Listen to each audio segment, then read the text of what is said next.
Hello friends, आज मी तुम्हाला तांदळाची फेणी करून दाखवणार आहे. तर त्यासाठी लागणारे साहित्य आहेत. मी हे 1-1.5 किलो तांदूळ घेऊन ते 3 दिवस पाण्यात भिजत ठेवले होते. 3 दिवस त्याचं मी रोज पाणी चेंज केलेलं आहे. मग ते 2 दिवस कडक उन्हात सुकून त्यात 2 चमचे जिरा आणि ओवा घालून ते बाजारातून दळून आणलेले आहेत. मी इथे खाण्याचा कलर यूज केला आहे. मी ते येलो आणि ग्रीन कलर घेतलेला आहे. तुम्हाला जे कलर अवेलेबल असेल ते तुम्ही घेऊ शकता. आणि मी एका मोठ्या परातीमध्ये पाणी काढून घेतलेलं आहे. तुम्ही बघू शकता इथे मी पूर्ण विधी दिलेली आहे की जे पीठ बनवायचं आहे ते ॲक्च्युली कसं बनवायचं आहे ते. आता सर्वप्रथम मी एका छोट्याशा वाटीमध्ये 3 चम्मच जे राईस फ्लावर म्हणजे मी अगोदर बनवलेलं होतं ते घेतलेलं आहे. त्यात मी आता थोडं थोडं करून मिनिमम अर्धा ग्लास तरी पाणी ॲड करणार आहे.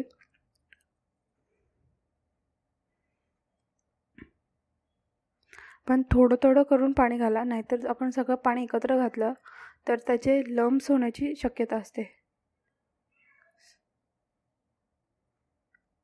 तुम्ही बघू शकता याची थिकनेस किती आहे. एकदम पण पातळ नाही आणि एकदम पण जाड नाही आहे. आता मी त्यात हा इडिबल खाण्याचा कलर यूज केलेला आहे. मी इथे ग्रीन कलरचे तुम्हाला फेणी करून दाखवणार आहे. तुम्हाला जर दुसरे कलरमध्ये हवा असेल तर तुम्ही तेही यूज करू शकता. कोणताही कलर तुम्ही यूज करू शकता. इथे जस्ट मी 2 ते 3 थेंब हा कलर टाकलेला आहे पिठामध्ये आणि तो मी पूर्णपणे आता एकत्रित करून घेते.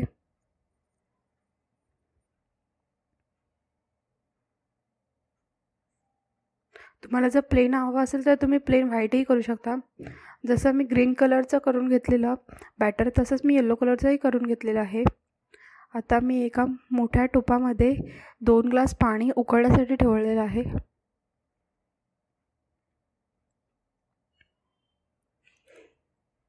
एक असा टोप घ्या ज्याच्यावर तुमचा जे आता मी त्याच्यात फेणी करणार आहे ते ताट व्यवस्थित बसलं पाहिजे. आताच ते टोपावरचं झाकण घेतलेलं आहे मी आणि त्यावरती जे फेणीचं बॅटर होतं ते टाकून हाताने पूर्णपणे पसरवून घेणार आहे. ते सगळीकडे इक्वली स्प्रेड झालं पाहिजे. जर पातळ एका ठिकाणी जाड झालं तर ती फेणी बरोबर निघणार नाही. मग आता ती फेणी मी त्या पाणी उकळलेलं होतं त्यावर ठेवलेली आहे.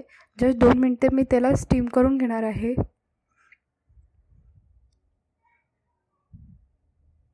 ते पाणी ॲक्च्युली पूर्णपणे उकळलेलं होतं त्यामुळे ते वाफवायला काही जास्त टाईम लागत नाही. त्याचप्रमाणे मी आता हे येलो कलरची फेणी देखील करून घेते.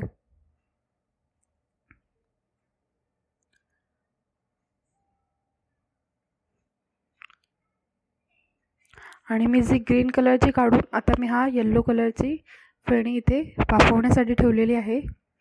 आता जी ग्रीन कलरची फेणी होती तो ताटच मी आता पूर्ण पाण्यात टाकलेला आहे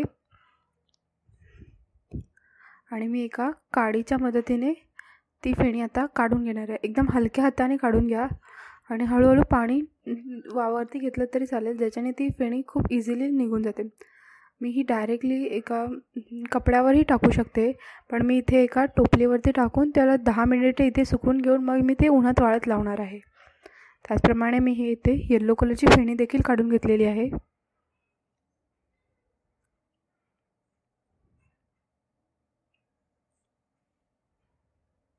आता ही मी फेणी मिनिमम 2 दिवस तरी कडक उन्हामध्ये सुकवून घेणार आहे.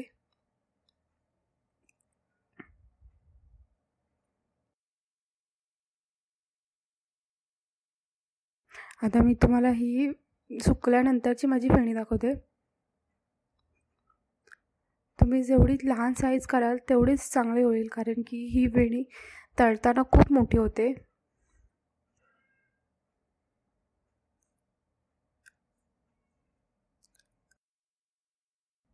आणि जेवढी पातळ कराल तेवढीच ती खायला देखील टेस्टी लागते, खूप कुरकुरीत लागते. आता तळण्यासाठी मी एक कढईमध्ये तेल गरम करत ठेवलेलं आहे. आता ही फेणी मी तेलामध्ये जस्ट 2 ते 3 सेकंदच तळून घेणार आहे. तुम्ही बघू शकता अवघ्या 2 सेकंदामध्येच ही फेणी फुलून एकदम तयार झालेली आहे.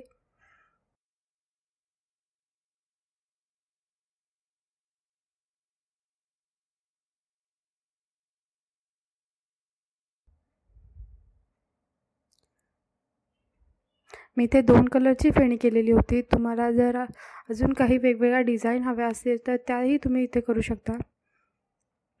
तुम्ही बघू शकता ही फेणी तळल्यावरती तिचा आकार डबल झालेला आहे. तुम्हाला जर माझी ही व्हिडिओ आवडली असेल तर प्लीज लाईक करा, सबस्क्राईब करा आणि तुम्हाला काही जर या रेसिपीबद्दल डाऊट्स असतील तर ते तुम्ही कमेंटमध्ये विचारू शकता. माझी व्हिडिओ बघितल्याबद्दल थँक्यू.